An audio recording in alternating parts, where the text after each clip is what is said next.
Hoje, durante todo o dia, eu me deixei um pouco tomar por algumas cenas que agora eu queria dividir com vocês brevemente, da qual tenho consciência de que as palavras serão insuficientes para definir aquilo que o meu coração viveu neste dia. Primeiro, agradeci a Deus o lindo dia que Ele nos deu. Um dia perfeito, agradável, não é? Digo, o ambiente externo. Depois algumas cenas de pessoas que logo às 8 horas da manhã já estavam aqui, muitos, como todos os anos, trazendo uma alegria muito grande, que é o momento de fazer aí a organização desse tradicional caminho que Jesus vai passar. Famílias, algumas pessoas já com uma certa idade, né? E a gente sabe que trabalhar no chão não é muito fácil depois que a gente atinge os 25 anos, né? Jovens famílias, pessoas que iam se achegando e se achegando à paróquia Sagrada Família, jovens, adolescentes, muitas crianças que estavam ali vibrando, né? Pequenos, como diz o Fiorinho, catatauzinhos, que vinham alegrinho mostrando a mão toda suja para dizer que estou trabalhando, né? E aí ficava eu viajando um pouco na minha espiritualidade, né? Talvez o que essa criança possa imaginar, né? O que ela esteja fazendo de tão grandioso, e respondendo a uma linda cena que o Evangelho sempre nos fala do próprio Jesus: quem se fizer como uma criança dessa, ou em outro momento, deixai vir a mim as crianças. Esse é o Deus que nos surpreende, minha gente. É o Deus que neste dia, também na reflexão desta palavra, fui recordando lá no tempo da história, que nós estudamos a história do povo antigo de Israel, para a gente poder entender um pouco os costumes deles, né? E era tão interessante essa prática da aliança. Deus sempre foi fiel, desde que Ele nos deu a lei, Ele quis estar conosco, Deus sempre nos defendeu, Deus sempre acompanhou o seu povo. E uma forma que o povo tinha de responder a essa aliança era exatamente esse gesto sacrificial. Eles pegavam lá um animal, matavam este animal e tomavam o sangue deste animal. A gente deve imaginar, nossa, que coisa esquisita, né? Talvez não naquele tempo. Me lembro que quando a minha mãe matava a galinha lá em casa, ela deixava ela de ponta cabeça, enchia a cabeça de sangue, e a gente depois cozinhava aquilo e comia, mas era bom demais. Acho que só eu e o Fiorinho sabemos o que é isso. Que gente chique não come cabeça de galinha, muito mais com sangue, não é?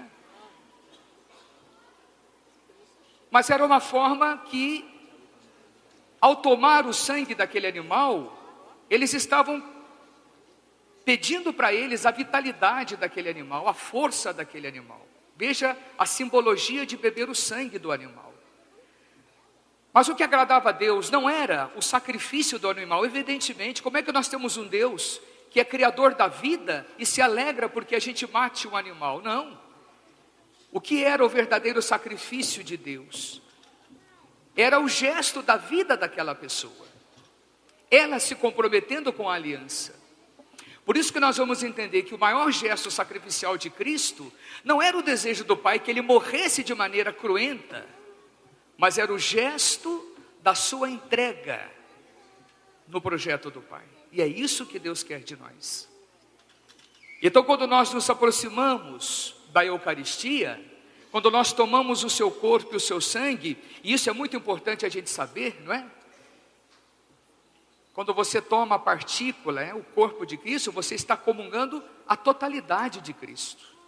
Você não está comungando 50%. Ali está o corpo e o sangue. Não é porque talvez eu não tenha tomado o sangue. Nesses dias nós estamos em obediência à nossa diocese, não tomando a comunhão sob 2 espécies, mas a partícula, o pedaço deste corpo é a totalidade de Jesus. E aqueles irmãos que por uma condição humana diante da igreja não comungam, mas não deixam de viver a comunhão espiritual, participam deste sacrifício.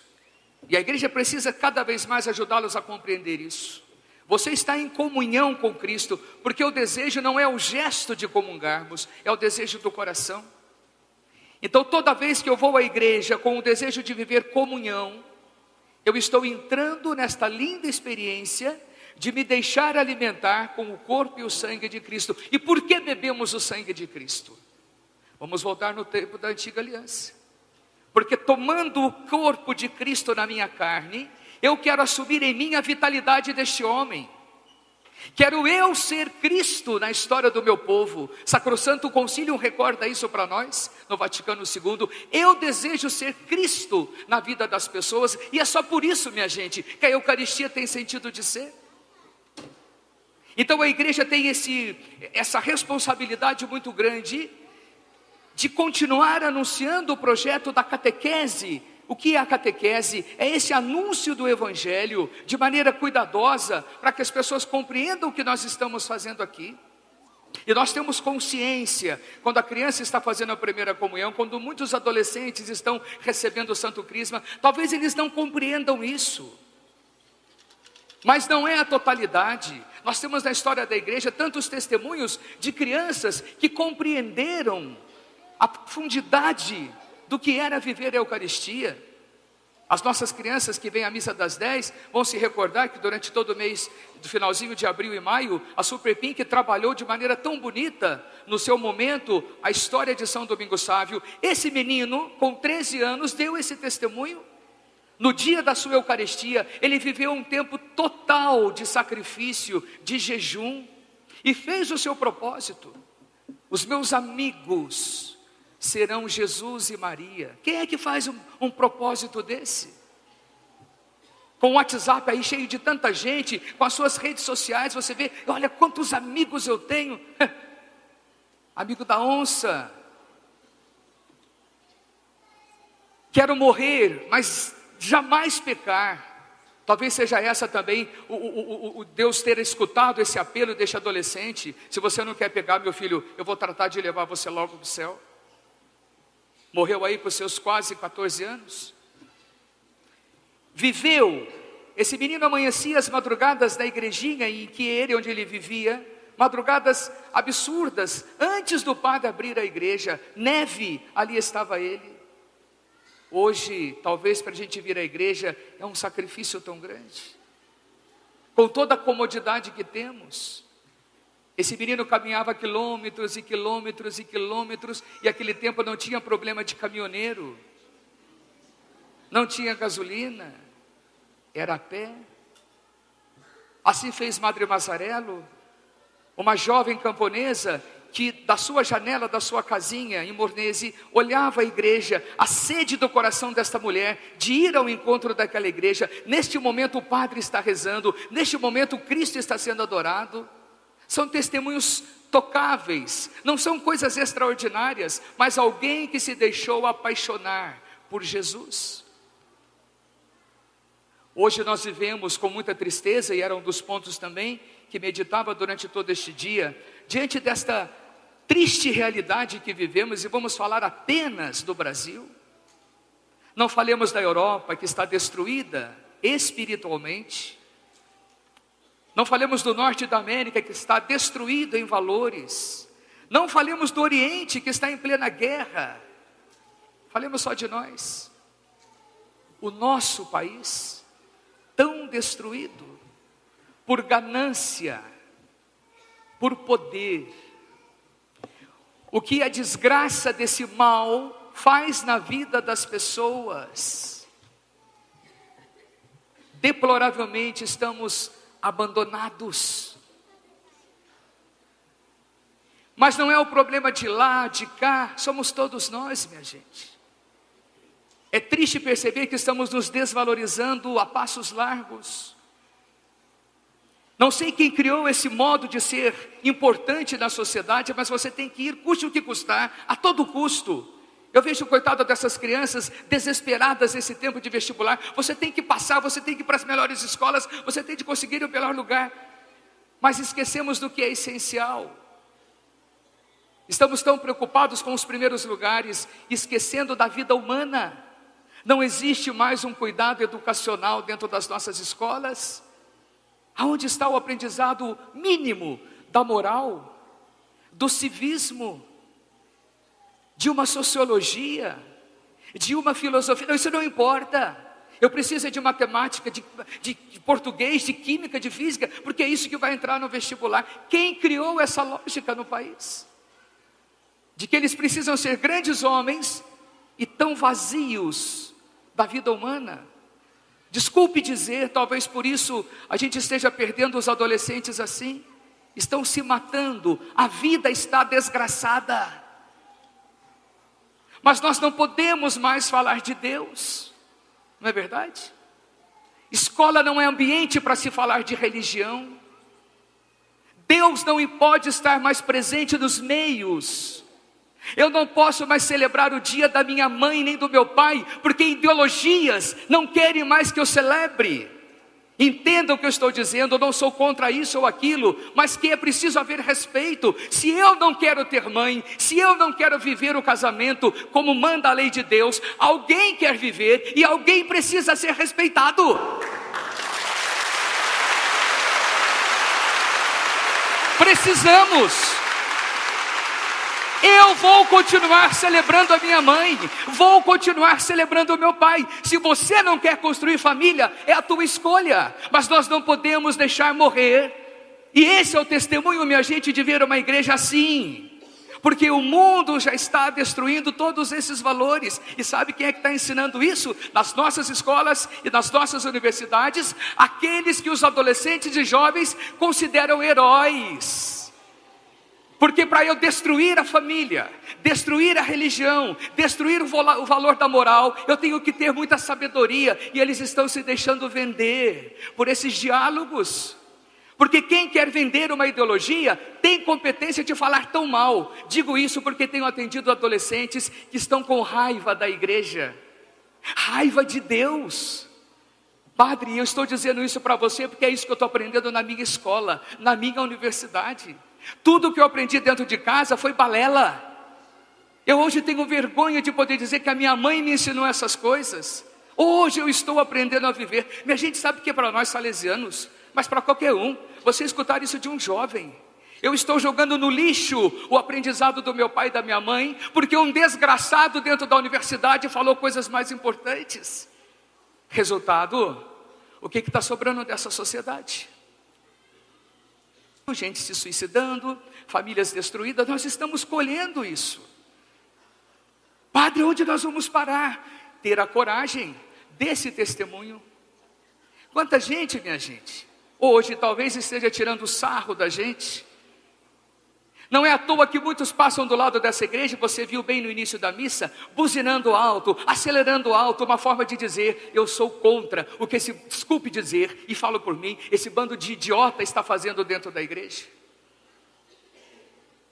Não deixe que a sociedade, essa mesquinha sociedade, tire de você o valor da tua vida. O que vai levar você para o céu não são essas ideologias ocas, mentirosas, é isso aqui. Se você não tem ainda a certeza disso, por favor, retome a vida de Jesus Cristo. Esse homem morreu assim, foi ironizado, falaram muitas coisas contra ele, você sabe disso, mas ele tinha uma escolha: ou eu cedo e renuncio a Deus e vou então me entregar a essa lambança social, ou eu me manterei aqui, porque o céu é o lugar de pessoas assim, que não vão se deixar vender. Respeitamos, e é bom que respeitemos, mas não venham dizer qual é o Pai Nosso que eu tenho que rezar. Quem me ensinou foi o próprio Jesus. E aqui, hoje, nessa festa que celebramos, é uma forma de mais do que tudo, minha gente, pedir essa graça para nós. Meu Jesus, eu te amo. E precisa ser um amor transformador. Se eu ainda não acordei para essa experiência, se eu ainda não acordei para esse sentido, me dê esta graça, só você pode me dar. E a nossa responsabilidade é essa. Hoje de manhã, enquanto caminhava pelos tapetes, encontrei tanta gente, mas um jovem me chamou a atenção. Um jovem que está chegando na nossa igreja. E ele me dizia: padre, eu estou gostando de tudo isso, eu nunca vi um negócio desse. E eu fui contando para ele o que é a história de Corpus Christi. Por que as pessoas fazem tapete? Por que fazer essas coisas? E eu percebi o coração dele vibrando com isso. Olha a responsabilidade que nós temos. Talvez a gente venha fazer porque é legal, vou fazer mais um ano que... Não, nós temos uma responsabilidade porque tem muita gente agora descobrindo essa fé que você tem. Então, se você vibra, é isso que nós precisamos, continuar levando Jesus a tantas pessoas. Esse é o sacrifício que nós queremos experimentar. Que hoje, ao adorar Jesus, que hoje ao comungar Jesus, quer no corpo, quer espiritualmente, você peça exatamente esta graça: Senhor, alimentando-me com a tua carne, eu quero me alimentar da tua vivacidade, da tua força, do teu testemunho, para que eu não tenha medo da cruz que a vida me propõe. Mas eu sei que essa cruz é necessária para eu chegar no caminho do céu. Sejamos adoradores, minha gente, assim. Muito mais do que joelhos no chão, deposite o seu coração em adoração. É a vida que mergulha no mistério eucarístico, para que a gente possa, sem medo, não condenar a sociedade. Em minuto algum quis condená-la, e nem posso. Mas quem sabe ajudar essa sociedade adormecida a acordar para valores que sejam muito mais humanos, muito mais respeitosos, muito mais cristãos, porque esse é o caminho que para nós é a única verdade que nos salva. Seja louvado o nosso Senhor Jesus Cristo. Assim seja louvado.